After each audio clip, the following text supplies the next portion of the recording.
What's up, y'all? It's your boy, Just Me. Make sure you like, follow, subscribe, hit that notification bell so anytime I drop new content, you're on point. You feel me? Ooh, let me change. You seeing my table over there and all my stuff. So, I wanted to hop on and just give those of you who are just starting out in this journey of what I call spiritual awakening, shifting from Christianity to spirituality, really uh, opening yourself up to the esoteric, the metaphysical, and many of the mystic arts that come from people that look like you and me, that come from ancient civilization. And you can trace all of this back to Kemet, ancient Kemet, and the spiritual practices that uh, our ancient ancestors and ancient Kemet utilized, and how from those spiritual systems you get Christianity, you get Buddhism, you get so on and so forth, because what our ancient ancestors were living by, how they were worshiping and connecting to God and just everything around them, didn't have to do with a Bible. It didn't have to do with the religious system. It had to do with them knowing their divinity of self, understanding how divine in nature they are and that they were, and understanding that that divinity in them gives them supernatural abilities to manifest on earth as it is in heaven. Isn't that what the Bible says? Thy kingdom come, thy will be done on earth as it is in heaven. The heavens belong to the Lord, the earth he's given to his children. Jesus said, the kingdom of heaven is at hand. It's at hand. It's right here. It's right now. And when you study contextually and historically, like the true heart and the meaning and the significance behind these scriptures and philosophies that I know I was taught, growing up, whether it was school, family, church, whatever it is, because we're all fed a certain programming.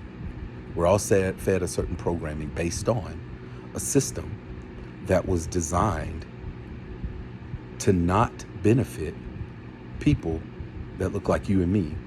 Those of you who are watching, of course, that are black. It is a system that's meant to control, manipulate, and dominate. And one of the main ways that white supremacy accomplished that is through religion. Yeah. Go look up Constantine. Go look up King James. Go look up Caesar of Borgia. Go look up all of these ancient rulers that ascended out of Europe, and go look at how through, I believe it's called the Papal Inquisition, how Catholicism spent hundreds of years murdering, torturing, and killing millions of people in order to control the God that they serve. Because you control a man's God, or control how they worship that God or connect to that God, how they see that God, you got them. I know it got me. I love me some God. And my relationship with God is everything.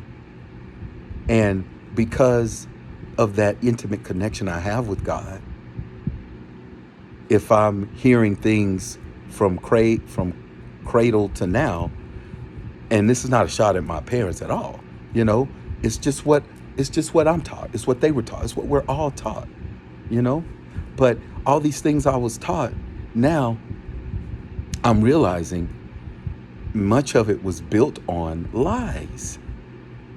It was built on history that was whitewashed and kept from us for the purposes of us not knowing who we truly be, who we truly are, what we truly can manifest and bring into this third dimension. Malcolm X said it. We've been bamboozled, led astray, run amok. And that is the absolute truth. And I think we're in a season now where many of us are starting to just awaken to the fact that this reality that we were told is like the American dream, or should fulfill us, or the goal, or the whatever, that we're achieving. We're finding that thing doesn't fulfill me like I thought it would.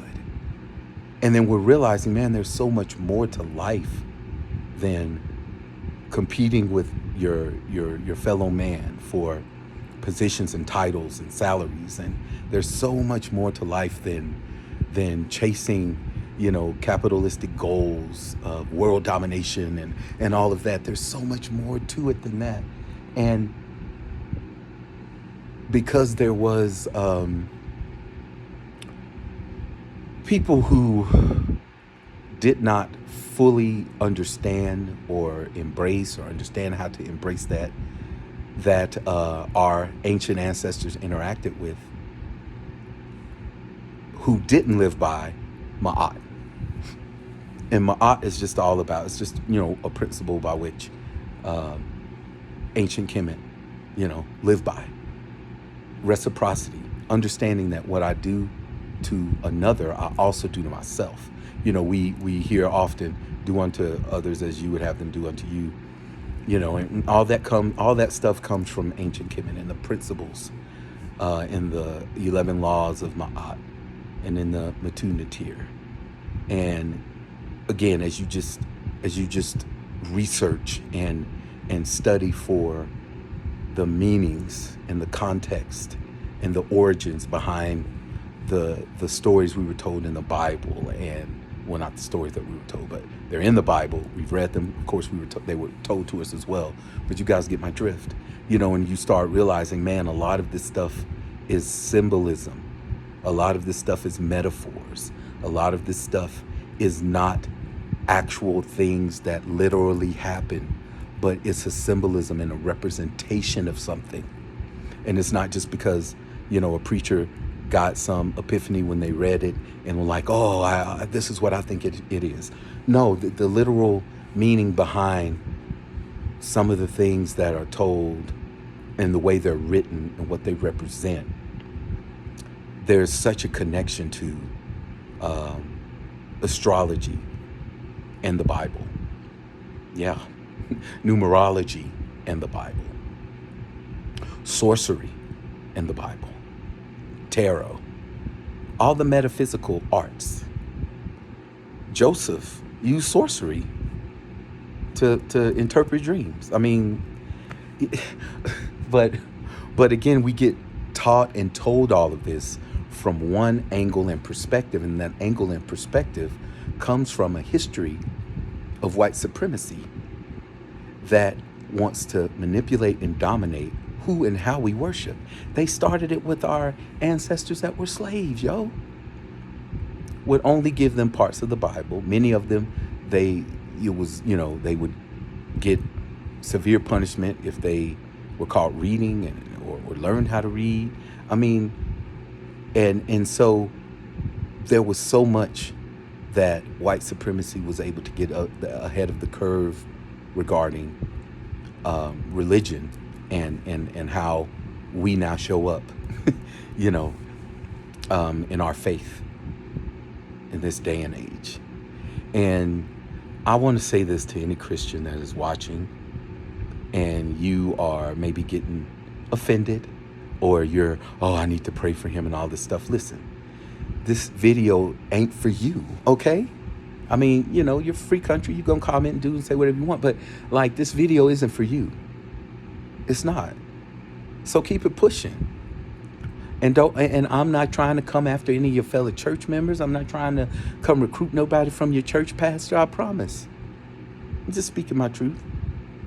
And if that happens to resonate with someone that goes to your church, and that inspires them to walk the path in their own awakening and in the next phase of their spiritual development, I mean, par for the course.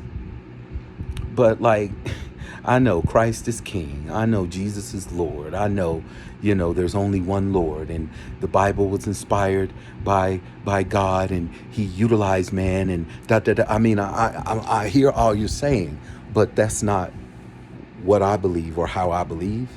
So again, just this real quick public service announcement for any Christian watching to criticize or to say, oh my God, he's lost his way.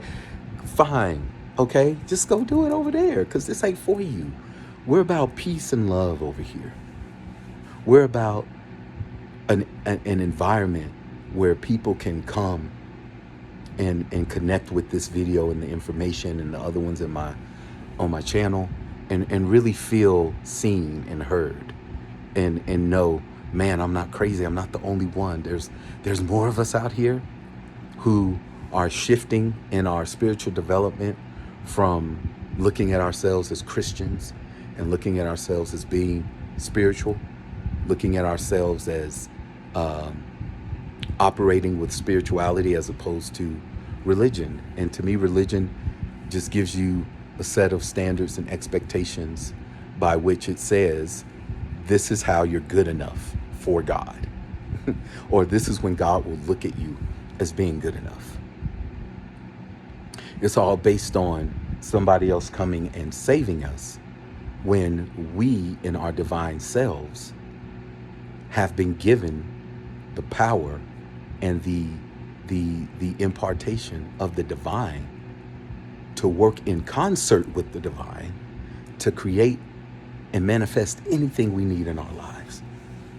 We are co-creating. And we're able to do so because we are the divine self. We're not just the sons of God and all of that. No, we are gods. Jesus says it. It says it in the book of Psalms. But Jesus says it. He says, ye are gods. I mean, greater is he that lives in me than he who lives in the world. I mean, little hints are all throughout the Bible of this. But then, the philosophy of the man at the front of the room or just of the faith-based organization will come along and twist that because, again, we've got to keep you coming back every Sunday because we got to keep money in that offering bucket. Yes, that is a real thing. Whatever. I worked at a mega church as a minister at a mega church. And so, yes, Christians, you may want to get mad. No, it's not about money. It's about this and that. Listen, you need butts in them seats to get money in them offering buckets to keep your agenda going, period. And if that ain't you, that ain't you. You shouldn't even get triggered by this then. If that ain't you, if it ain't you, it ain't you. But push on, man. Push on. Because I can already, before I even post this video, I can feel the energy of the self-righteous judgment and whatnot. And I want to call it out by not providing more explanation or anything like that. But by just simply saying, this ain't for you. And it's okay. It is so okay. But for those of you who it's for, you are not alone. You are not crazy. You are not losing your mind. You are not going to hell. You are not, losing your divine connection with God and all this stuff that you may hear. No. What you are is growing and developing in your relationship with God. That's what you are. What you are is an adult that doesn't have to explain to other people why you believe what you believe in order to make them feel more comfortable about what is going on inside themselves. The Bible says to work out your own salvation with fear and trembling, doesn't it? It says we each are going to have to give an account. So, that's what I'm doing. I'm taking personal ownership over my spirituality, over my relationship with God, over my ability to bring into manifestation the things that God has for me based on how he wants me to pour and give back into the world and those I'm assigned to touch. But you do you, and that's cool. But again, for those of you who, you've been researching and You've been studying some things, and you've been reading some things, you've been listening to some things, and there's some things you just can't shake. There's some things you can't unhear. There's some things you can't unsee. And it gets scary because, again, I know for me, everything that I once believed in a certain way now was flipped all upside down on its head, or I was then understanding, oh, it was a lie. All of that was just a flat out lie. Wow. And for a second, you find yourself kind of paralyzed, right? Because you're like, where do I do? What do I do? Where do I go now? What direction do I head in now? How do I pray? Who do I believe in? What? So you're not crazy. What you're doing is recalibrating. Your spirit is recalibrating itself. Your subconscious is now getting rewired so that it's speaking back to your consciousness what you're seeing in a way that you now can understand it for you. So that means meditation. Not and prayer is a form of meditation, but I mean sitting, breathing a certain way, closing your eyes, having an atmosphere that is clean, where you sage, so you're getting rid of negative ions in the atmosphere. You got incense going. You're just feeling really comfortable and at ease, and you're breathing and you're sitting alone with your thoughts. And see, that's the scary part for a lot of people. Is you want meditation just to take all that away. But one of the reasons why you meditate, at least, in the beginning, is so you can observe those thoughts and you can get control over those thoughts. And you can then observe, oh, I don't, cancel, clear, delete that. I don't want to think that. That's not healthy for me. Or, oh, wow, actually, that is a good idea that's coming across now. Never would have got it if I didn't sit and meditate and just let the thoughts flow, right? I mean, that's what I'm talking about. Because then you start digging into what's called your shadow self. Yeah. That side that we doll up, we pretty up, we cologne up, we make up, we dress up because we're trying to appear a certain way. We're trying to give a certain influence, a certain energy into the world. But if it don't come out in the rinse, it comes out in the wash. And so sooner or later, what's really in there starts to spill out in your environment, in your relationships. And you either get dug in to where you are and how you are in that way, and you become almost jaded to how you're really impacting people, or you say, hey, I gotta do something different here. I gotta shift some things. I know for me, it started with just learning knowledge of self. I think I told you guys about that in the first or second video I did. And then that naturally led to learning more about Black history. Learning more about Black history led to me learning the unwashed versions of Black history, which led me then to ancient civilization, which is where it all started. In ancient Kemet, and the spiritual practices of that civilization, that us as melanated people, we originate from that. Ashe. Ashe. So it's a weird season. I know it's a weird time. There's a lot that's changing. There's a lot that's going on in your mind and in your head. There's just a lot. And I want you to know that you are feeling this way because you are exactly where you're supposed to be. You're hearing what you're supposed to be hearing. You're seeing what you're seeing. You're experiencing life differently now. And it's all okay. And the people that don't understand it, well, okay. I mean, why bother? Well, I know for me, I'm not going to put energy into that. If you don't understand it and you don't get it, I mean, I'm totally okay with that because it ain't for you. It's for me. And it ain't about me getting the seal of approval from someone before I move forward on my own path, and I've always been that way.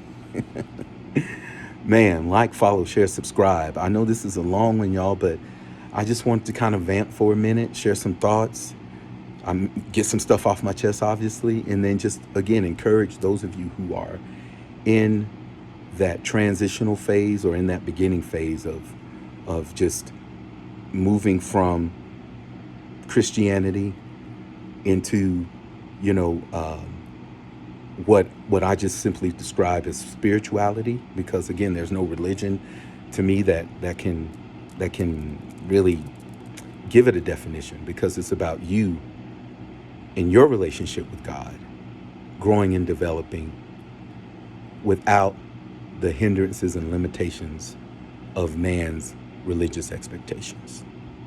Ashe.